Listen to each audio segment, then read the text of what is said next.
Assalamualaikum warahmatullahi wabarakatuh. Waalaikumsalam warahmatullahi wabarakatuh. Alhamdulillahirrahmanirrahim. Allahumma sholli ala sayyidina Muhammad. Kembali lagi di channel Mahat Tamimi. Pada video kali ini kita akan mengadakan kegiatan baru tentunya, yaitu Q&A. Tentu saja bersama dengan sosok kiai muda, yaitu Ustadz Tamimullah, sekaligus pengasuh dari Mahat Tamimi yang berada di Sidoarjo, Baghdad, Malang. Assalamualaikum Ustaz. Waalaikumsalam warahmatullahi wabarakatuh.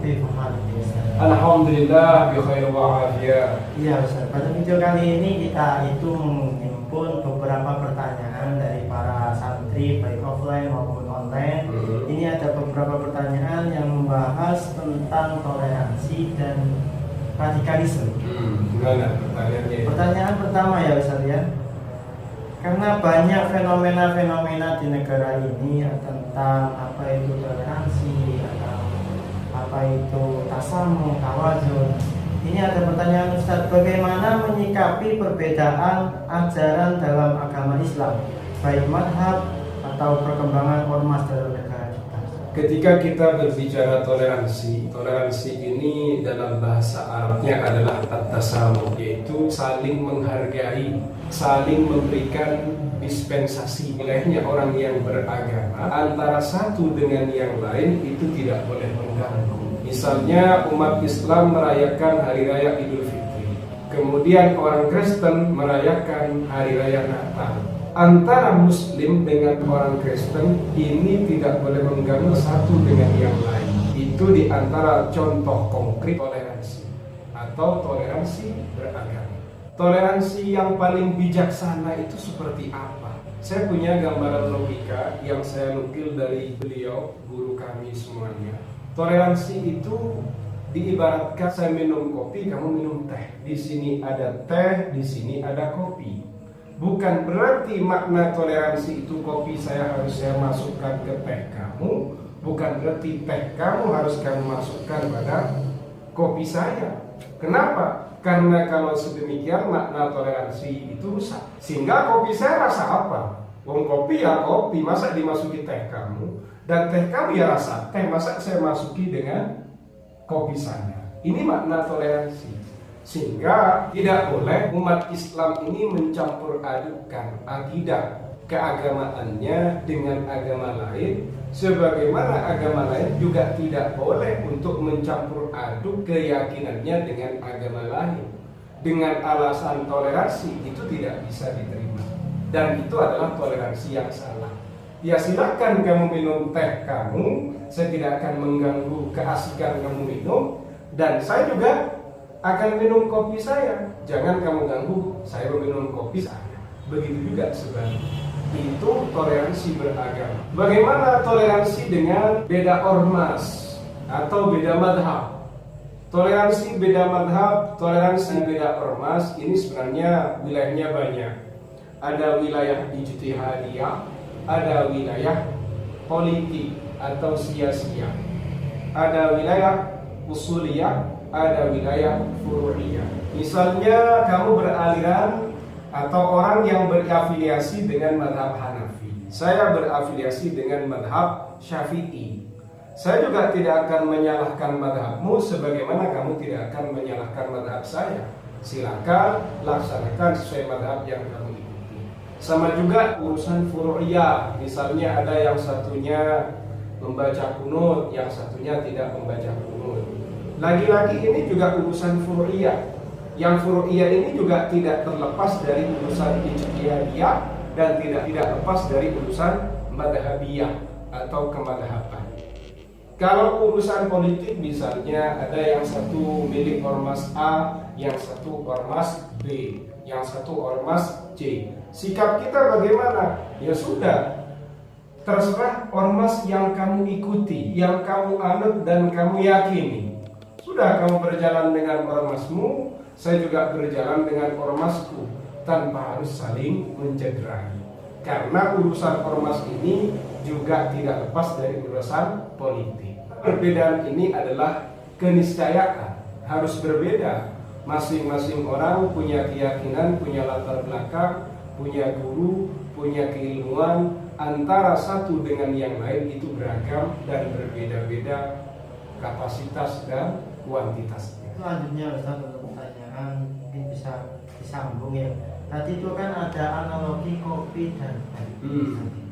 Nah ini ada pertanyaan, apakah ada batasan toleransi?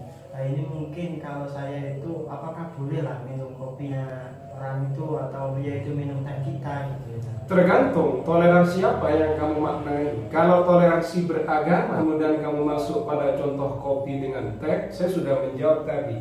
Urusan kopi ya kopi saya, tidak harus kamu masukkan teh kamu pada kopi saya. Tapi kalau kamu mau minum kopi saya, kemudian saya minum teh kamu, sama saja saya mencampur adukan agama saya. Nah ini bermasalah. Seperti itu. Misalnya ada yang menjaga gereja misalnya, ya muslim. Atau ada teman yang mengatakan selamat Natal, dia muslim mengatakan selamat Natal kepada non-muslim. Ini bermasalah apa tidak? Nah, ini tergantung, tidak bisa kita serta-merta menghakimi selamat Natalnya dia yang dia sampaikan kepada rekannya salah, atau kehadirannya dia ke gereja itu kita katakan salah secara totalitas. Nah, ada semacam kejadian, misalnya Sofi menjadi Menteri Agama. Menteri Agama ini tidak hanya menaungi agama Islam, maka sosok Menteri Agama diharuskan untuk mengucapkan selamat Natal, karena panutannya, bawahannya tidak hanya semuanya beragama Islam. Meskipun dia sendiri adalah muslim, dia tetap harus mengucapkan selamat Natal dan selamat hari-hari yang lain sesuai dengan hari raya umat beragama, sesuai dengan kepercayaan bawahannya. Ada di situ agama Kristen atau Nasrani, ada Kristen Protestan, ada Kristen Katolik, ada Hindu, ada Buddha. Jadi sesuai dengan kepercayaan masing-masing umat, karena mereka adalah bangsa dari negeri ini. Itu harus dia mengucapkannya. Kok bisa? Anda Menteri Agama. Agama yang Anda naungi kan tidak hanya agama Islam. Itu menjadi sebuah keharusan. Tapi beda dengan Fadil misalnya. Fadil, keluargamu ada yang Kristen? Ada. Nah, ini juga masih diperkenankan, mengikuti pendapat yang memperbolehkan. Nah ini kan beda kan, yang satu jadi menteri, dia tetap harus melaksanakan itu, mengikuti pendapat yang memperbolehkan karena memang tuntutan. Kemudian Fadil dia mengucapkan begitu karena memang tuntutan, di keluarga dia ada Kristennya, atau mungkin Fadil punya teman Kristen. Nah kemudian beda kalau Sofi, saya tanya, Sofi kamu ada nggak keluarga yang Kristen? Nggak ada. Guru yang Kristen? Nggak ada. Teman yang Kristen tidak ada. Terus ngapain kamu mengucapkan selamat Natal? Apa kepentingan kamu? Kan gak jelas kepentingan kamu gitu loh. Seperti itu. Ini kan bentuk toleransi. Toleransi sama siapa? Kamu tidak ada yang kenal kok dengan orang Kristen. Ada Ustaz katanya di Papua. Ya ada, kamu kenal apa enggak? Enggak kenal. Ya terus ngapain kamu mengucapkan selamat Natal? Ini kalau contoh selamat Natal. Bagaimana dengan teman-teman yang misalnya ke gereja? Ini banyak faktor juga, gitu loh. Di samping ma'had ini kurang lebih sekitar 1 atau 2 kilometer juga ada gereja. Nggak ada teman-teman yang menjaga gereja, nggak ada. Kenapa? Karena di kampung sini memang aman, stabilitas keamanannya terjaga. Tapi bisa jadi di tempat yang lain beda. Keamanan di situ masih terancam, masih menakutkan keamanannya. Ada teman-teman yang punya kelebihan bela diri atau punya mental yang kuat untuk menjaga gereja, atau menjaga sebaliknya orang yang beragama Kristen menjaga masjid misalnya. Karena memang stabilitas keamanan di situ menuntut untuk saling menjaga. Tidak bisa untuk digeneralisir. Apakah hanya sebatas stabilitas keamanan? Oh tidak, kamu harus ada yang memerintah. Kalau nggak ada yang memerintah, ngapain kamu juga menjaganya gitu loh. Paling tidak ada pihak-pihak yang punya wewenang untuk memerintah. Entah itu mungkin pimpinan organisasi yang akan bertanggung jawab, atau mungkin dari pihak pemerintah, atau dari pihak lurahan, atau dari kecamatan, pihak yang punya wewenang untuk memberikan perintah. Tapi kalau tidak ada faktor itu, tidak ada yang memerintah, tidak ada faktor untuk menjaga stabilitas keamanan, yo ngapain kamu menjaga itu? Alasan toleransi, wong sudah aman. Kamu namanya ngawur sebenarnya yang sedemikian ini. Karena nanti akan mencampur adukan antara kopi dengan teh. Selanjutnya Ustaz, untuk pertanyaannya, ada fenomena yang sekarang itu kan lagi rame-ramenya, lagi gencar-gencarnya tentang penggantian kata kafir menjadi non muslim.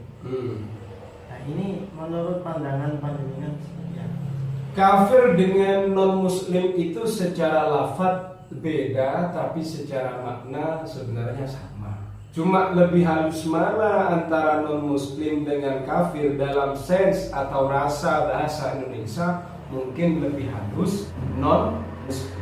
Bagaimana pergantian kata kafir kepada non muslim? Kan saya sudah bilang tadi, secara lafaz beda tapi secara makna sama. Kafir itu makna simpelnya adalah mengingkari kebenaran. Non muslim itu adalah orang yang tidak beragama Islam, yang mengakui meyakini dengan adanya agama Islam muslim. Kalau yang mengingkari berarti non muslim. Dalam bahasa Arabnya kafir atau ghairil muslimina, ghairil muslim atau ghairil muslimah, seperti itu. Kalau sama dari esensi ya, tapi kenapa harus diganti? Diganti itu karena mungkin tidak gampang difitnah oleh pihak-pihak yang tidak bertanggung jawab, sehingga ijtihad dari mereka untuk mengganti bahasa ini sejatinya tidak mengganti. Lafaz beda, makna sama. Itu namanya sinonim atau muratif. Selanjutnya untuk pertanyaannya adalah, bagaimana Ustaz dengan fenomena radikalisme di negara ini? Di Indonesia ini apakah ada radikalisme? Sejatinya di Indonesia ini nggak ada radikalisme. Seumpama pun ada, itu hanya minoritas dari pihak-pihak yang tidak bertanggung jawab. Minoritas ini kadang muncul, kadang tidak muncul. Kemudian radikalisme ini lebih dekat kepada istilah teroris atau terorisme.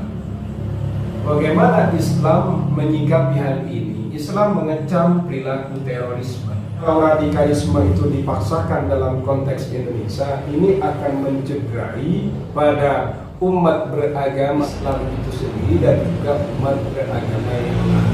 Radikalisme yang banyak itu melaksanakan pengeboman. Kalau misalnya dia itu radikalisme yang dia maksud adalah keseriusan dia untuk memegang apa yang difirmankan oleh Allah dan apa yang disampaikan oleh Rasulullah, saya kira itu bukan radikalisme. Tidak ada radikalisme dalam Islam.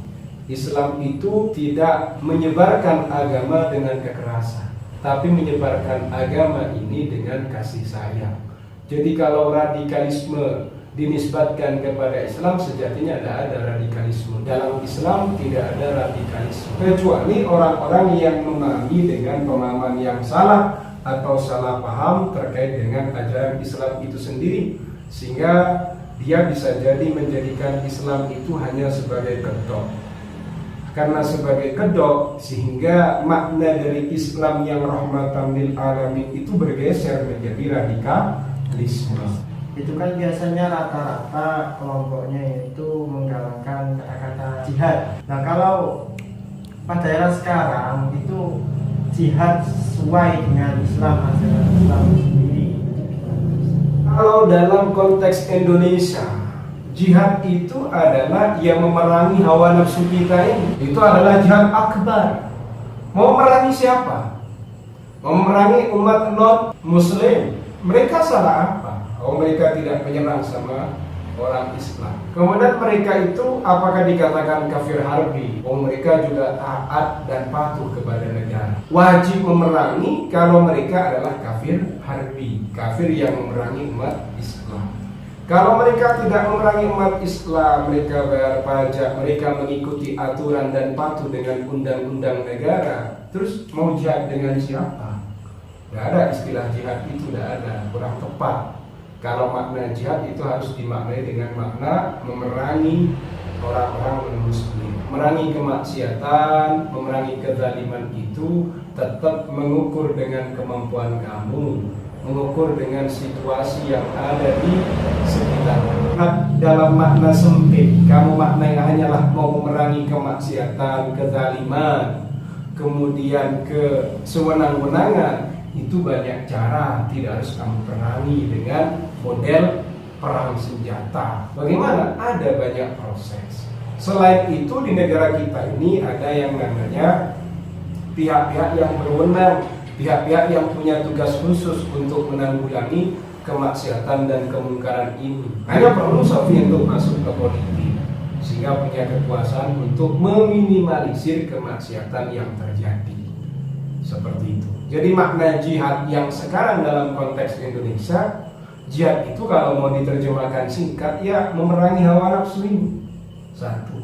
Kalau makna jihad dikembangkan lagi, yang memerangi agar bagaimana kemaksiatan, kezaliman, kejahatan ini bisa diminimalisir.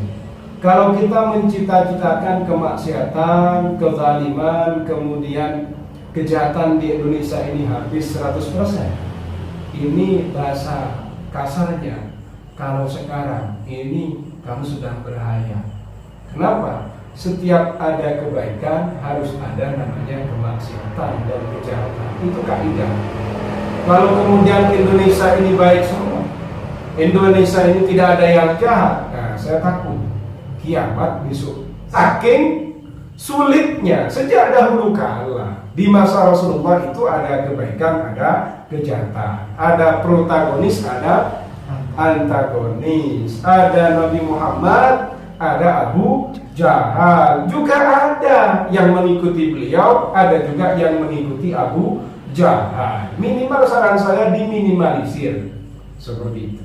Karena pertanyaannya sudah habis, terima kasih disampaikan kepada Ustaz kami untuk menjawab pertanyaan, beberapa pertanyaan yang dilontarkan oleh santri konten Momono. Ini adalah produk dari Mahat At-Tamimi, yaitu El Azizah, beras dari bumbu. Jadi ini Ustaz beras Arab dengan ada varian bumbu, yaitu bumbu mandi, bumbu kebuli, bumbu bukhori, bumbu kamsal, dan yang lain-lainnya. Berasnya lokal apa beras basmati? Beras basmati Ustaz. Kalau mau beli silakan di Shopee atau bisa klik di link di deskripsi. Semoga banyak yang beli dan Mahat At-Tamimi punya penghasilan sehingga bisa membebaskan lahan dan membangun mahat serta seiring dengan ridho Allah. Amin.